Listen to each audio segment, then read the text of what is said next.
merayakan ulang tahun. Selamat ulang tahun. Karena tahun itu berulang tanpa dirayakan. Malam hari ini saya tidak meniup lilin karena saya mau tidak ada kematian dalam lilin. Tetapi cahaya harus terus bersinar dalam setiap waktu. Ada 55 obor yang dinyalakan. Ada kenangan, ada harapan. 55 tahun. Air mata saya tidak pernah berhenti jatuh karena meratapi diri. Seorang ibu tanpa memahami aksara, tanpa memahami angka, mampu membesarkan 9 anaknya. Yang terakhir adalah saya sampai berdiri hari ini. Kenapa ibu yang tanpa memahami angka dan tanpa memahami aksara mampu menempa seorang anak desa sehingga berdiri kokoh di tengah-tengah samudera? Tapi kenapa yang saya bisa membaca dan bisa memahami angka begitu rapuh dalam melewati samudera? Saya belajar tentang makna dari laparnya seorang ibu. Laparnya seorang ibu ketika anak-anaknya makan melahirkan generasi yang kokoh dari sisi raga dan jiwa. Apa makna di balik itu? Tidak akan ada hamparan generasi yang kuat. Tidak akan ada jiwa-jiwa yang bahagia tanpa seorang pemimpin yang memposisikan diri menjadi ibu, yang mau menahan lapar, yang mau menahan tangis dan mau menahan tawa, sehingga dialah yang harus yang paling terakhir menikmati sarapan pagi. Dialah yang harus yang paling terakhir menikmati sarapan siang. Dialah yang paling terakhir menikmati santap malam. Dari ibu yang lapar lahirlah generasi yang kenyang. Tapi dari ibu yang terlalu kenyang akan lahir generasi yang lapar. Dari pemimpin yang selalu menahan perutnya akan lahir rakyat sejahtera. Tetapi dari pemimpin yang mengutamakan perutnya akan lahir rakyat yang menderita. Belajarlah hidup dari ibu, karena dia adalah guru dari semua guru. Sunda mengajarkan memahami Tuhan tak pernah jauh dari ibumu. Maka Sunda mengajarkan Tuhan itu dimaknai dengan kalimat Sunan Ambu. Artinya dia adalah pusat dari kasih sayang. Dia pusat dari cinta kasih. Dia dari pusat dari kesiliwangian. Sehingga ada langkah panjang yang harus kita lalui. Bukan hanya dalam ucapan, tetapi dalam perbuatan. Iran mengajarkan dari laparnya seorang pemimpin, dari laparnya seorang ulama, melahirkan rakyat yang penuh jiwa, tak bisa tergoda oleh dunia, mampu memporak-porandakan sebuah nilai-nilai keangkuhan yang selama ini berdiri kokoh seorang tanpa lawan. Ternyata dari kaum-kaum yang berkuasalah orang-orang yang hidupnya merasa tanpa lawan jatuh dan terluka. Kita tidak mungkin bisa menjatuhkan orang yang angkuh sedangkan diri kita adalah angkuh. Kita tidak mungkin menjatuhkan orang yang kenyang, sedangkan kita kenyang. Orang yang kenyang akan jatuh oleh orang yang lapar. Orang yang angkuh akan jatuh oleh orang yang rendah hati. Malam hari ini hujan pun jatuh. Bukan menghalangi acara kita, tapi mengantar kita. Hujan ini semestinya kita simpan di tanah. Kita tampung dalam area-area danau kecil, kita alirkan sebagian itu. Kekelokan-kelokan membentuk danau-danau yang besar. Kita bentuk sawah-sawah dalam tatanan yang indah. Negeri ini adalah negeri surga. Hanya mereka yang biasa tinggal di surga akan mampu memakmurkan. Tapi mereka yang tiada pernah di surga, dia tak akan bisa memakmurkan negeri ini. Wajah neraka tak mungkin bisa membangun taman yang indah. Wajah neraka tak mungkin bisa membangun kedamaian. Wajah neraka tak mungkin bisa membangun kesejukan. Wajah neraka tak mungkin bisa membangun kebahagiaan. Maka berwajahlah menjadi wajah surga yang setiap hari menebarkan cinta dan menyapa penuh dengan rasa. Dalam diri ada dua, ada yin, ada yang, ada maskulin, ada feminin, ada laki-laki dan ada perempuan. Kedua-duanya ada dalam diri manusia. Manusia tidak bisa dinilai dari raga. Yang membedakan laki-laki dan wanita dari si biologis hanya raga. Tetapi sesungguhnya manusia adalah kesempurnaan dari dua nilai. Maka seorang laki-laki bisa hilang maskulinnya, seorang perempuan bisa hilang femininnya. Tapi seorang laki-laki bisa dia maskulin dan bisa dia feminin. Di tangan seorang yang punya sifat maskulin dan feminin akan lahirlah generasi yang sempurna. Di hadapan saya ada seorang anak yang dua aku lakukan. Yang pertama, Maula Akbar kehilangan ibunya karena kepergiannya yang tidak pernah kembali. Maka saya harus tumbuh menjadi seorang feminin untuk menyentuh cinta dan kasihnya. Dan sekarang juga ada seorang anak perempuan yang harus saya besarkan, dan saya harus menjadi seorang feminis yang bukan karena jiwa tapi keegoan orang tuanya.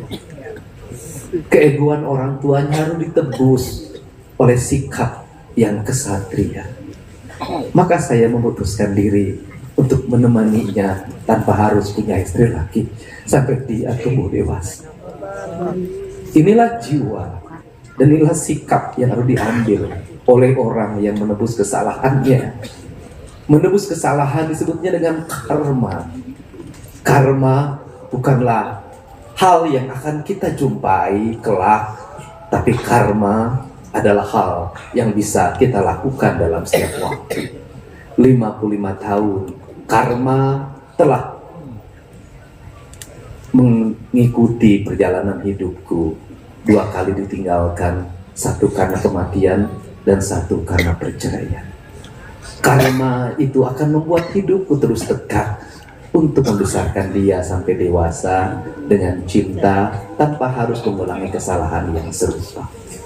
Semoga malam hari ini menjadi malam kekuatan kita untuk mencintai ibu kita sebagai jalan bagi hidup kita ke depan.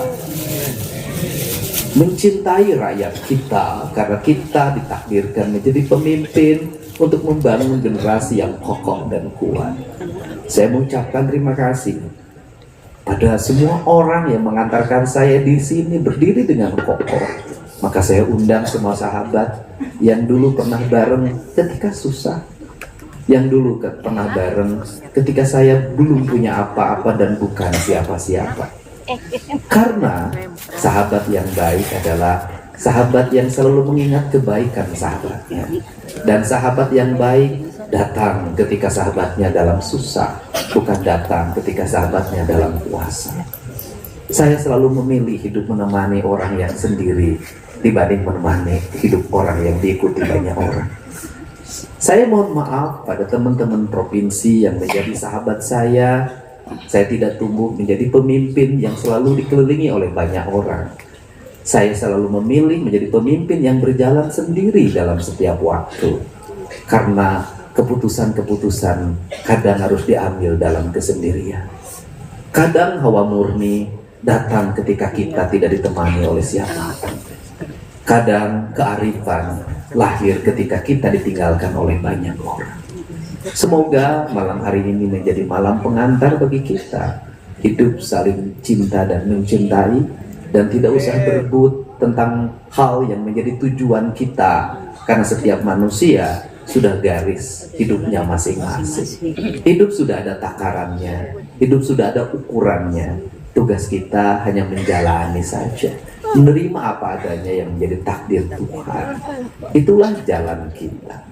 Saya ucapkan terima kasih buat Pak Wakil Gubernur, Pak Sekda, Kang Jujun, sahabat saya yang dalam keadaan sakit hari ini masih menemani, dan Kang Charlie yang dulu menjadi bagian dari menulis lagu-lagu saya, termasuk tadi judul lagunya Tersesat, Kang Iman, teman-teman MK9 semuanya, sampai saya berdiri di sini. Dedi tidak akan berubah, Dedi tetaplah Dedi. Jabatan boleh meningkat, tapi jiwa tidak. Terima kasih yang Sukmahayu, anakku sayang, cinta ayah. Engkau telah menjadi permata yang wujudkan pikiran dan gagasan dalam gerak dan sikapmu. Semoga di saat banyak orang meninggalkan Sunda sebagai segi ajaran, engkau tumbuh menjadi putri Sunda yang buat cahaya, buat Sunda. Ya teh, mangga cukup, nggak usah dikasih musik biar orang ngerti karma.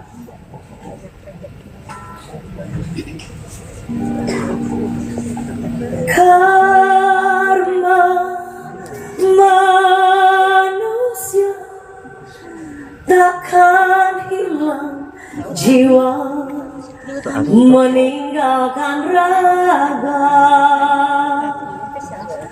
Walau bayang terhapus, musnah pupus ditelan masa. Karma manusia tetap tersirat, jejak dan langkahnya.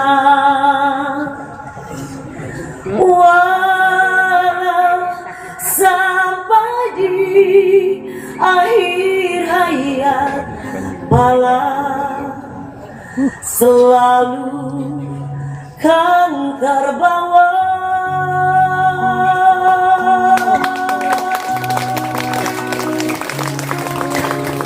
Karma manusia takkan hilang, jiwa meninggalkan raga. Walau bayang terhapus, musnah pupus ditelan masa.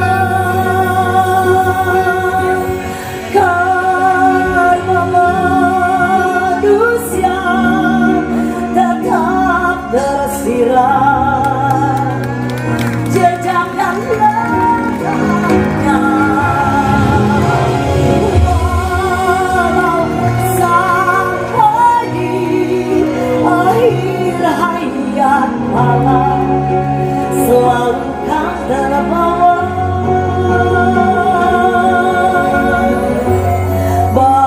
Bayang-bayang bulan dalam malam, lukiskan lingkaran jiwa. Karma tiada, karma terhindarkan, malah ganjaran Tuhan.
Keren.